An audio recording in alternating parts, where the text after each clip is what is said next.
next up, we have Madhubhashini Disanayaka speaking to us here live via Zoom.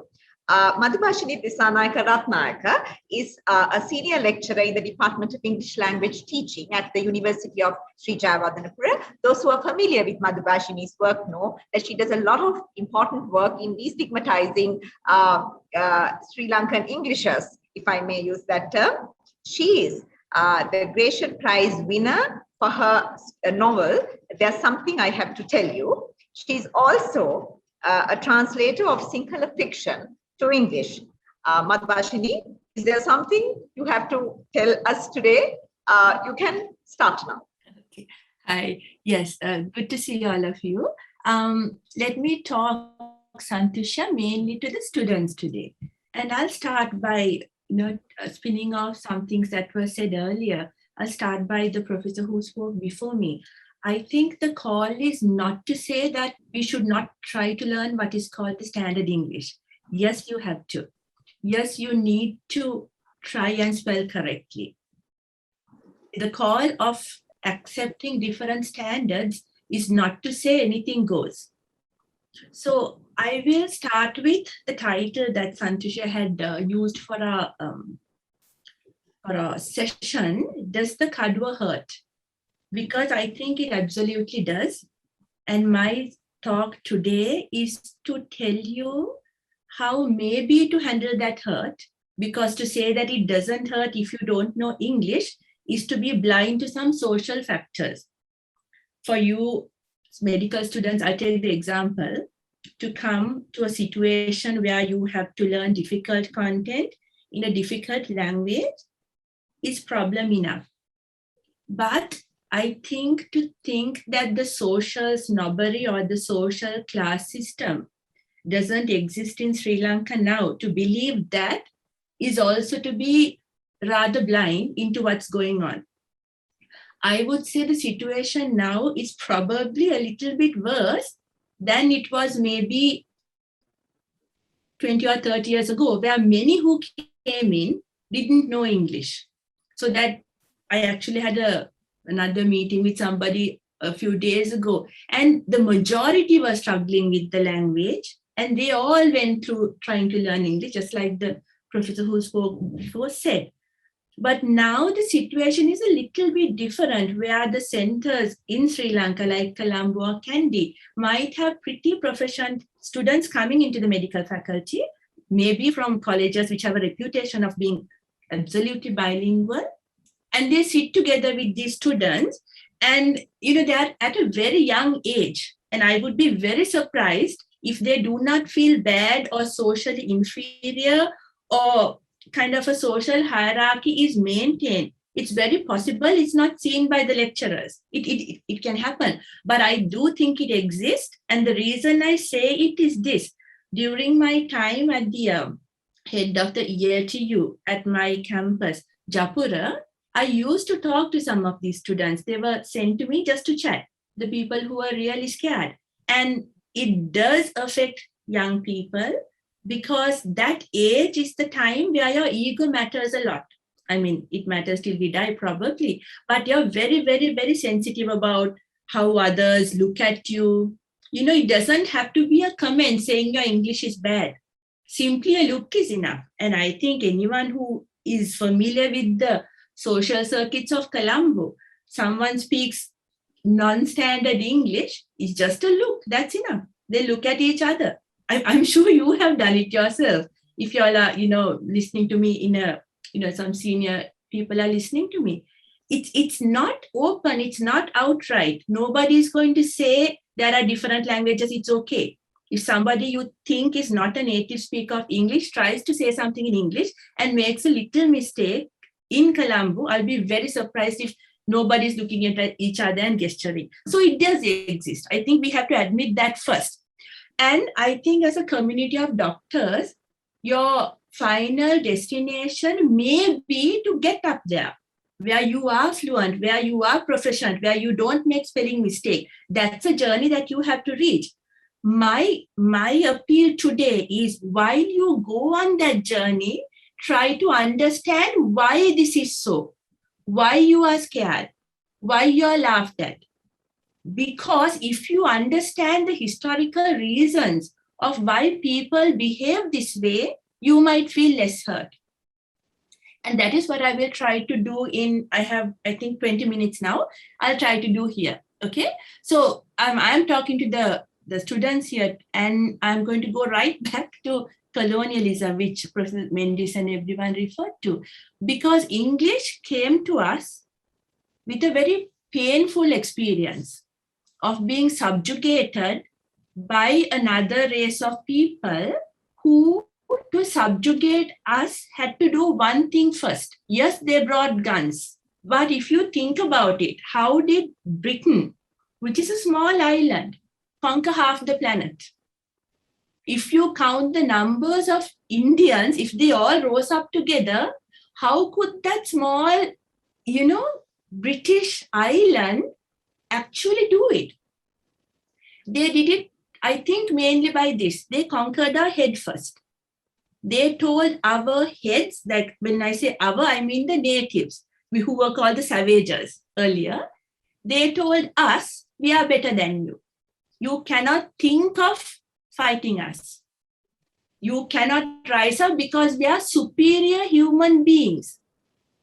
That is called a mental subjugation, which had to happen. Because if you consider the numbers of the South Asians who the British conquered, we were so much more. But we did not dare rise up. Yes, the guns were there, I agree. But with the guns came something else, and that is called ideology. You know what an idea is, right? You all are all doctors, going to be doctors, and I know your intellect level is very high, just like most young people we have in this country. Idea is what you know what an idea is. Ideology is a network of ideas. And very often, we don't even know the ideology that we have. It's given to us very quietly, in very clever fashions, right? You can also call the dominant ideology the hegemony.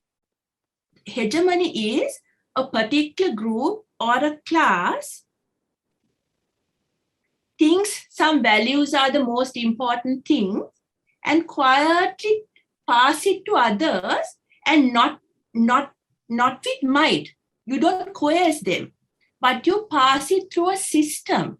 Could be the arts, could be education, sadly, we're all part of it, right? Could be systems. The very system will make you believe in a particular ideology. And you don't even know that this ideology has been constructed very definitely in a very purposeful fashion to serve a particular class or a group, right? I know you all are doctors and you do not really deal with ideology, because let me make this distinction between what you study and what I study. Your science is generally a positivist science. A positivist science is you deal with facts. You don't think about interpretation. Well, you should think about relative truths, because when you give medicine to somebody, it's, there is no, this can be right and wrong. It's a very positive science, medicine. Right now, when you join it with humanitas, that's a separate thing. I'll deal with that later. But I deal with language. And in language, we even know that it's a non-positivist science. So there are different branches of it, like interpretivist, constructivist, different branches. You don't have to learn about it. But we don't deal with facts as objectifiable facts. Of course, we deal with facts, but because of the spreading of critical theory and all that, even statements can now be questioned, right? So remember this, everything I'm saying now deals with more humanities kind of subjects and not your positivist medical sciences. That's different. But when it comes to language learning and why you might feel sad about or feel inferior, like I'm not good enough, that is the first thing that happens to us when we think we don't know English. And when we sit with people who we think know English, we feel completely inferior. And to not admit that is to, again, I think, to be blind. Okay. So what I want to do today is, yes, you will feel inferior, but understand why. Because if you understand why, you might actually not feel hurt. That you will get the kadua, but that process is not going to hurt you because you all are young, and young people are very sensitive. Okay, so when the British people came, one of the things they did is they told us we were the savages. You can't even think of threatening us. And it's a very interesting fact to know that they brought with them English literature as well. Like, did you know that English literature was first taught in the colonies before it was taught in England? In England, they were learning Latin. So by bringing, I mean, I love Shakespeare, that's a different thing, but bringing Shakespeare, they said, this is the kind of person we have. Henry V, these are the kings we had. So that just like showing their grandeur, they put them up on a pedestal. Language itself always helps the system. Language is a construction as well. So example, I want to make this, if I had a board, I always do this. See, the British people were fair. They were very fair, okay? So we were dark. Now, they had to assign that a value because they, if, for example, Sri Lanka is an island, but think of India, there are millions of dark people who look very different. So they had to associate darkness with something, fairness with something, right? And they were in charge of language. So what do you think they associated it with? Fair, they made beautiful. Dark, they made ugly. Because language works in opposite. If you have light on this side, you'll have darkness on this side. That's how it works.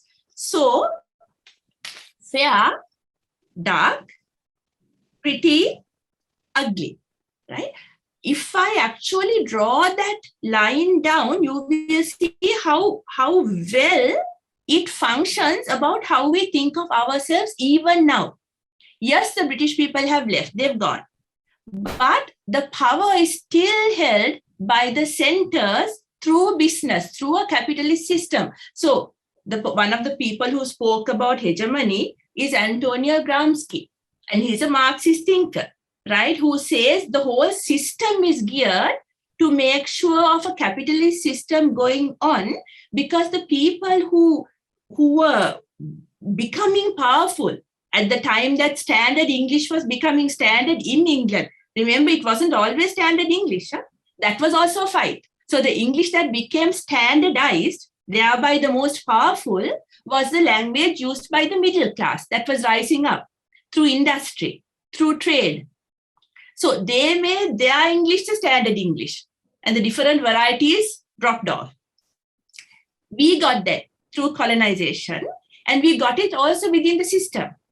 Now, though the British have left, the international systems are still very much in place. If you take the World Bank or whatever, it's still the same thing. Take multinational companies. Why do you think Shah Rukh Khan is still selling Fair and Lovely stuff? You don't need British people to tell us that you look bad if you're dark. Our own people do it. They do it. He doesn't do it free. He gets paid for it. So I'll start with Fair and Lovely because it's connected to English. I'll show you how it's connected to English. So we are taught of how to think. Firstly, because all of us are taught, including me. For example, if you had a choice between learning English, between a British Council teacher and the local one, and the question is asked, who will you prefer? You obviously say the British Council person, because it wouldn't even strike us. Somebody local might also be equally good. These have come down to us through centuries. So that if you don't know English, you're not part of the system, it's part of our thinking. So if you're not scared, I'll be very surprised. That's the first thing I say. If you tell me you don't know English and you don't feel bad about it, I'll be very surprised. Because it's all about power. The British people wanted power, therefore they had to make everyone who didn't know their language powerless. That came down to us through centuries. And now, though the British have left, they made sure that people who thought like them were left behind, like whom we call brown sahibs. If you have the time, I don't think medical students have the time, but take a look at some of the old photographs, how our famous, I won't mention names, but our famous Sri Lankans are dressed for their weddings. Western veil, Western tie coat, looking very serious. So they made sure that the comparator class was left behind. And they are still here. So though you might not know it, some of the people who will say, okay, you're not us, are very closely gatekeeping to make sure they're still there, that others don't come in. I call them the gatekeepers. So very often it's a gatekeeper who does not want to contaminate their language use by getting other classes in, because finally it is about class, though we admit it or not. So I'm not saying a doctor should not know right English. Yes, please do it. But try to understand why that laughing at wrong English happens. More than the person who doesn't know English, the person who knows English is scared that his power base will be threatened. It's got to be protected, no? British people did it. Otherwise they'll be murdered because there were so few of them controlling the whole of India. So now what's happening is the people who are kind of born with English, they're called the native speakers, they want to make sure that that sanctity is maintained. So if they admit that that English is also intelligible, that English should also be respected, their power base gets a bit shaken. So they'll never admit it. So when I say these things, I'm actually talking to two kinds of people, to that powerful, who we call elites, right, who probably will not listen. And I'm also talking to the learners to say, understand why they will laugh at you. And don't get hurt.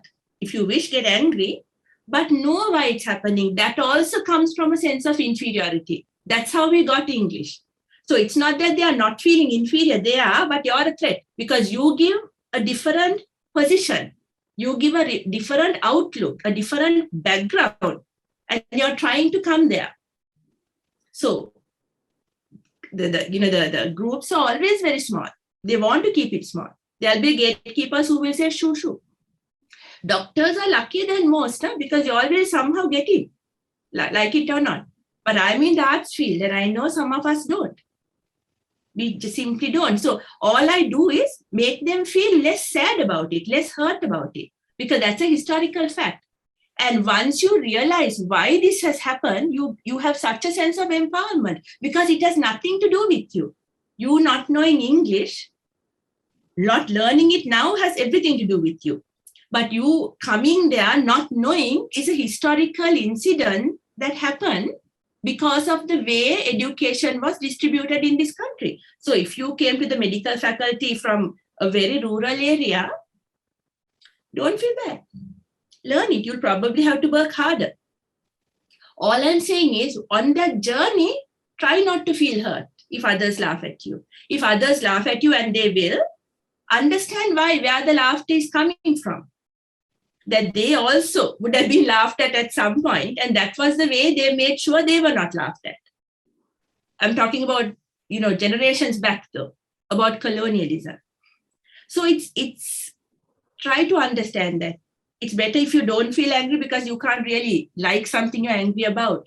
So English is one of the most hegemonic ways in which the world is kept in place now. And it's, I just have 5 minutes, so I'll have to hurry this up. Even if you want to be a professor, you need to, if you have a PhD, and also you need journals published, right? What happens to somebody who doesn't write in English? That is all. So there are methods. You're in the world system only through this language, and that's one of the ways in which English maintains its power, though we also know it. I mean, we know it, but there's nothing, unless you go out of the planet, you are in the power system. So I'm not saying be angry and say, I don't want any part of it. No, like my next public speaking event is at the British Council. So it's not that I'm saying hands off. You've got to understand it and know the systems within which you work. Very often we don't. We are not aware of ideology. Everything is ideological. Your dress is ideological, your hair is ideological, and you as doctors belong in a particular group, and you might have to adapt to it. That's exactly what the professor who spoke before said. Yes, you've got to. Even dress is different. Because hair, shoes, everything is political. And I know the doctor, like you can, in Sinhala, you can call it a kula. It's a particular group, it's a particular community. And if you are going to belong into the community, try to adapt as much as possible. There is no question about that. But don't feel bad on the way there. Try to understand the historical conditions that made you feel bad. Because see, light, dark, fair, ugly. If I tell, I'm sorry, I wish I could have spoken to you in person, because I asked them, okay, if you say good and bad, where will you put it? Where does good come? On the fair side or the dark side? Then they say good comes on the fair side. Okay, because I think naturally fair people have a better chance of being seen as good people. Then I say, okay, sarong and tie and shirt. Where would you put a man in sarong and where would you put a man in tie and shirt? Okay, and naturally, I wish I could do this live. The tie and shirt man goes under the good column and the sarong man goes under the bad column. Then I ask, okay, stupid and brainy. Where does that go? Again, brainy goes under the tie and coat person. Stupid goes under the dark, ugly sarong person. The last question I ask, you can do this in so many times, and then I say, okay, knowing English and not knowing English. Where does knowing English go? Knowing English goes under the good. Not knowing English goes under the bad. So that mentally we have naturalized. Remember, I didn't say natural. There are things we naturalize in this country, right? For example, there's no time to go for many things, but remember that advertisements are the best ones for stereotyping people. They're really good. Garu Amma Varune and a gas can, they completely naturalize the fact that it's the mother who's doing the cooking, never the man, as if he can't. And then when I discuss critical reading with my students, I ask them to give me some names of famous cooks. Pabilis, Lloyd, all male. That's what it. Stereotyping is done brilliantly on advertisements. Let me, Prasad, can you, just before I finish, Prasad, can you put slide 1? It's done internationally, yeah, not just in this country. I gave some slides yesterday just to show you how this is done. Make it bigger, Prasad. Look at this. This is Nivea. Look at the words. Re-civilize yourself. Civilize means to be decent, nice, accepted. What does the man have to do? He's throwing away the face that looks African. That is the savage. And this is not history. This is now. He has to throw away who he is, cut his hair short like a white man, dress nicely to re-civilize. Civilization is that. Okay? We do this in horribly, I hope. Prasad, second one, I hope this is not true, but I've seen this on Facebook. Second slide, Prasad. Look at this, okay? It had particularly shocked me because I told you about the beauty ugly thing. Look at this textbook. This is so horrible. I hope this is made up because by beautiful, fair skin, dark skin, not only that, look at the danger. Poor, rich, this woman has a jewelry thing. That woman has a native pottu. And that is under ugly. I'll tell you, I don't know whether doctors go into Facebook very much, but if you're on social media, there are variations of this. Have you all seen junior batch, one of them, my batch, this person? The same variation in new form without realizing what they're doing. Darkness, look, ugly. So clearly put. And beautiful, fair. Golden hair. So if I don't know whether this is true, but if an Indian textbook had it, they are calling their own people ugly as opposed to a beautiful, is she white? I don't know, white person. Okay, and look, this doesn't only happen in obvious ways like this. It can even happen in cartoons. Last one, Prasad, the last one. I don't know whether you all seen the film Lion King. You'll wonder why I'm bringing animals, but I'll show you. if I were to ask you, this is Lion King, Mufasa and Scar, love the film, by the way, that's a different thing. If I ask you, if you were to put two people instead of these two lions, who would you put Mufasa to be? I'm sorry, I don't get the answers because I'm doing this online. Mufasa would probably be a white man. See, square jaw and all that. And Scar would probably be an Oriental person, Indian or Arabian, pointy, black. Even through children's films, they put the Indian-looking, Arabian-looking, dark-haired person as the villain. And this very straightforward-looking, handsome lion is golden. Probably the British impact. So it's still happening. If you watch Aladdin, the film Aladdin, the very first scene has the monkey stealing something. So this is called Orientalism. Okay, enough of the slides. Thank you, Prasad. I don't have time. I'm going to finish now. But there are books that we read in our disciplines. A book called Orientalism, where Edward Said showed how clearly Western scholarship looked at the East. These are our characteristics. We are a bit sly. We are like not very straightforward. We don't speak. So we have been stereotyped so clearly by the West. And when we learn mainly in English, sometimes we take it without knowing that we are taking it. Without knowing that we are also should have been on the other side, but we are on this side. For example, if you watch Tarzan, when Tarzan is fighting the savages, you'll probably be on Tarzan's side, right? Without realizing the creator, we are the savages he's fighting. So, especially us who know English and another language, we might not exactly know where we belong. Even that is fine. To be complex is to be human. All I'm asking today is for the medical faculty students, if there are any of you among whom there are people feeling bad about not knowing English, it's very, very common. I'll be surprised if it wasn't the case. But if you understand the history, this is too short a talk for me to go into detail. Try to read these books like Orientalism and Arjuna Parakrama's book, Dehegemonizing Language Standards, where Thirukandai also has written an introduction. Please read them, where he has theorized what's happening here. That standardization is a part of keeping people out so that a group remains powerful. We can't change the system, no? So you try to cross the line, become part of the powerful, but once you become that, please do not make the mistake of looking down on a learner. I wish I could make an appeal for great understanding, which I think Professor Mendes did the same, that we should all understand that this is all of us are in the path of learning.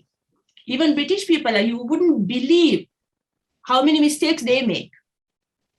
And we propagate it. Look at some of our advertisements advertising English. The girl has to be patted on the head by a foreigner for it to be, we are still colonized, some of us, most of us actually, right? So understand that, read up on post-colonial theory, read up on why you should not feel bad about not even knowing a word of English, because that doesn't mean you're stupid. It means that you haven't had access to it. But now that you're in medical faculty, you don't have a choice. You need to join that group, which has a particular way of dressing, particular way of speaking, particular way of talking. Join it. You'll have to probably work double to do that. But in the process, don't feel bad about yourself, because that has nothing to do with you, not your personal circumstances. So if I'm going to end now, but all I want to say now is, get the kadua. You need the kadua. It's a weapon. Kadua can be used for good and bad, right? But don't feel hurt on the path that you go to get it, and know why you're feeling inferior if that has been what you've been suffering for. You don't have a reason to be so. It's a very historical process. Thank you very much. Thank you, Madhubhashini. Absolutely provoking, strong sentiments there. We are going to now venture into the question and answer session. So much of vibrant conversation going in the chat box, which you probably would not have seen. I am going to come back to you, Madhubhashini. But first of all, let me ask my one question from Professor Dushanti Mendes first. Professor Mendes, to anyone who's struggling with the English language in our medical faculty here today, what is your advice to them? Thank you, Santosha. Learning any language is difficult. It's not just English. So what I would say is, don't give up. As Madhu also said, don't feel hurt if somebody laughs at you. Don't feel hurt if somebody puts you down. Don't give up. Keep at it. And what I would also say is, I would personally say, don't strive to aim for absolute perfection, because I don't think any of us are perfect speakers of English or any language for that matter. So strive for, as I said earlier, intelligibility and making yourself understood. Don't give up. That's my advice. Thank you, Professor Mendes. And I'm going to quickly go to Lavanya Vijaysekar, our poet here today.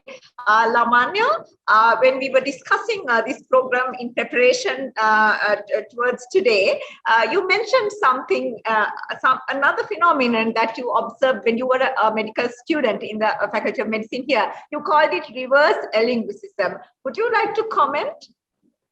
I wouldn't say I faced it personally, because I was not in the elite group of the Colombo people in the university. I came from Bandara, but I saw this happening. There were a clique of people who come from Colombo and the affluent areas. So like Dr. Madhubhashini told, that there was a distinct aura about them. And the rest of the batch, the rest of the students look at them in a different kind of way. So there were instances that these people were ridiculed for their English, and because they were brought up in a background where the English would have been their first language in such an affluent society.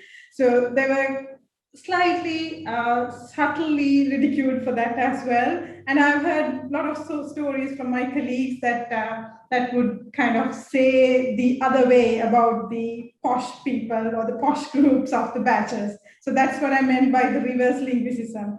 I don't think it affects the academic stuff, but when it comes to the interaction among a batch or among students or colleagues, that has some effects. That some people feel reluctant to get close to that kind of people or that. I would like to mention some interesting fact about Dr. Madhubhashini's speech, because to go through the pathway, I personally have walked through that pathway, because I came to Colombo Uni from suburbs, and I walked that path. My parents didn't speak English, so I just walked that path. And it's always been a nice journey, I would say. And could I just have a rejoinder to what she said? Can I have a rejoinder here? Yes, of course. I was very interested. Lavanya said a very important thing. There is also anger among the non-speakers against those who know English as well. That is very common. And the one thing which is very common now is this word posh. Api posh when known, and posh, like, it is used with such bitterness and anger, which is not helping matters, because they really, again, there's no time to go into it, but that doesn't help, because it's whatever the attitudes they have, you can sympathize, but to be angry and say these posh people don't understand us, that kind of simple dichotomy doesn't help the process, right? And one thing which we tried to do, Santosha, may I talk about the Bhasha Buddies here? One thing we tried to do. Yes, Madhu, I actually want to bring that into the discussion. Yeah. Now you have given us the backdrop of this problem. What are the practical things you have done to address these problems in the university settings? Yes, Madhu, please. Yes, I'm very keen to talk about this because, as English language teachers, and I'm in the Department of English Language Training, we always tell our people to practice English, right? But one thing we forget is very often 95% of Sri Lankans don't have a chance to practice. With whom do they speak with, right? So sometimes we say speak with your friend. And once in the cyber world, someone very nicely told me, I don't have friends who can speak in English. So a group of us got together, like we started it, our faculty, where whom you might call posh Lavanya, some of us got together, not posh people, but people who knew English at a particular standard. We are all learning. Huh? They provide, we become the buddies, and we provide on SIMs, a text, phones, where we get a SIM from the campus. We are all anonymous, where we talk to people less proficient who wait for a chance to practice. Right? So we have 1 hour a week set out for that, and they apply through a website in our campus, and we speak to them on texting, on chat, 1 hour a week. So they don't now have the excuse of saying, I have no one to talk to in English. They have us. We have got 331 applicants to date. We are still only 100. We started with 10. Now we are close to 100. Just people volunteering who know language, and always supervised by an ESL teacher. I mean, I won't go into the process there, but there are things we can do. And that kind of encounter can't happen, as Lavanya said, if there's anger among those people for these people being posh. So yes, we need to both those. Yes, we've got both. Yes. Sorry, please carry on, Madhu. Sorry, I disturbed you. What I'm saying, Santosha, both groups have to move to a middle. Not just one group trying to help. It's not patronizing. It's not that, oh, here we are helping. It's not that. As teachers, we understand that it's like telling person to learn English without giving a chance to practice. It's like telling someone to swim without getting into the water. It's like telling someone to play the violin without giving them the violin. Right? Yeah. So let's make the playing field more equal. Right? And I'm delighted to say that this idea has taken root, and the medical faculty in our campus, Japura, might actually have their own Bhasha Buddy cells to help their first years or the people who are just coming in. There are ways, and there are people willing to help. We need to get the ideas across and put the practice phase together. Thank you, Santosh. Right, Madhu, thank you very much. I think we have, this is a compelling thought for us to actually think forward and to entertain this thought and think further. I have received a private message from one of the students. I think Professor Panduka Karanaika, Professor Predashni Kalapati, Professor Sarojai Singh, and many other professors have actually joined this forum today. Probably she's not actually asking a question. She is sharing a thought, but I think it's very important that I share it. I'm not mentioning her name. On the topic of bilingual learning situation in peer learning context within our batch, often a bilingual approach is taken, where the medical terms are English, while the explanations switch between languages. However, I'm curious about what kind of effect this has on the unity of the batch, as it tends to cause separation between Tamil and Sinhala speakers. Sinhala speakers making up the majority. Most of the peer learning situations seem to cater to this. Sometimes lecturers also slip into their mother tongue during explanations, and I'm wondering whether this alienates non-Sinhala speakers. The online learning context has also aggravated this issue, as we are now blind to non-verbal, as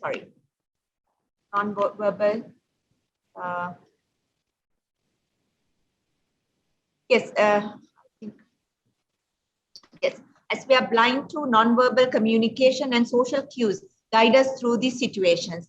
I'm not sure how this situation can be resolved. Just some thoughts. Would somebody in this forum like to take this as a question and comment? I think Professor Mendis would have a lot to say. Now, I think also Dinali. Dinali is also from Calendar. She was the earlier head of DELT, the lady who spoke before Santosha. I'll just start by saying this is a national problem that we have by all of us not being trilingual. I wish all of us, if our education had been different, knew Tamil as well. Because the moment we say mother tongue, and if we mean Sinhala, that naturally isolates a group of students who are Tamil speakers. So this is a problem. And I remember Dinali making this, I always say speak English our way. No? And then I remember her telling they had used that motto for some national thing. And then the question had arisen like, what is our? Is it Sinhala or the Tamil our? Dinali, are you here? Yes, Madhu, I'm here. Why don't you continue? This is your thing. Ayyo. Okay. Actually what happened was about 10 years ago, everyone might remember the project was very much a government-fronted project soon after the war to promote a local variety of English in education and speech. But that slogan, "Speak English Our Way," was rejected by Jaffna academics, saying, "Our way is once again the Sinhala way, and you're once again discriminating against the minority languages." So that's what happened. And actually the heads of the project, were very senior government officials, immediately dropped that slogan from the campaign. These are things we don't remember, we don't realize, because I think there was a point when you say "our" in a multi-ethnic country, very validly the question can be asked, what is "our" then? So that question is very valid, Santusha. When you slip into Sinhala, then you should also have a space to slip into Tamil as well. And that's practically impossible because most of the Sinhala speakers don't know Tamil. So these are actual practical questions for which you might have to find answers. That is why I'm saying the eventual answer would be everybody being proficient in English. If we can somehow do it without making people feel bad. That's all I'm saying. So that they would then not fear to use wrong English in class if everybody is in the attitude of not being judged. The Bhasha buddies are brilliant because it's a non-judgmental space. So people will try to use wrong, substandard English if they are not judged, I feel. That may be the way to go.